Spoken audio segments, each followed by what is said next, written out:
இதுவரை மனம் திறந்து பேசாத ஐயா சகாயம் ஐஏஎஸ் இப்போ எல்லா சேனல்ஸும் உட்காந்து பேட்டி கொடுக்குறாரு.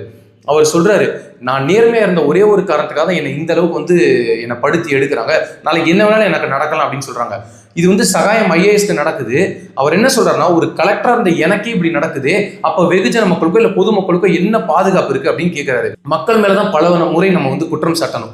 என்ன காரணம் அப்படின்னா, எந்த விஷயம் நம்ம வாழ்க்கையில தேவையோ, எந்த விஷயம் நம்ம வாழ்க்கையில அத்தியாவசியமோ அதுல எல்லாம் கவனம் செலுத்தாம வெறும் பொழுதுபோக்குலையும் வேடிக்கைகளுமே நம்ம மக்கள் கவனம் செலுத்துற அளவுக்கு இந்த அரசியல்வாதிகள் நம்மளை தயார் செய்துபடுத்திட்டாங்க. நீங்க சினிமா தியேட்டருக்குள்ளேயே போய் முடங்கி கிடக்கணும்னு ஒரு கூட்டத்தை ரெடி பண்ணிடுவாங்க, இல்ல அரசியல்வாதிகளுக்கு அடிமையாவே இருக்குன்னு சொல்லி ஒரு கூட்டத்தை ரெடி பண்ணிடுவாங்க.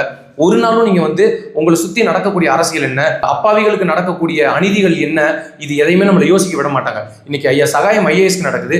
எத்தனை விஷயங்கள் தான் தமிழ்நாடு மக்கள் நம்ம கடந்து போறது.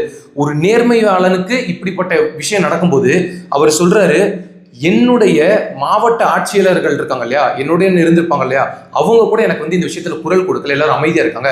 ஏன் அப்படின்னா, ஆளும் வர்க்கத்தை நம்ம பகச்சிக்க வேண்டாம், அதிகார வர்க்கத்தை பகச்சிக்க கூடாதுன்னு அவங்க எல்லாரும் என்கிட்ட பேசுறதுக்கே பயப்படுறாங்க. என் தமிழ்நாடு மக்களும் என் தமிழ் சமூகமும் எப்போது விழித்துக் கொள்ளும் என்று நான் ஏங்கிக் கொண்டிருக்கிறேன் அப்படின்னு வலியும் வேதனையோட சொல்றாரு.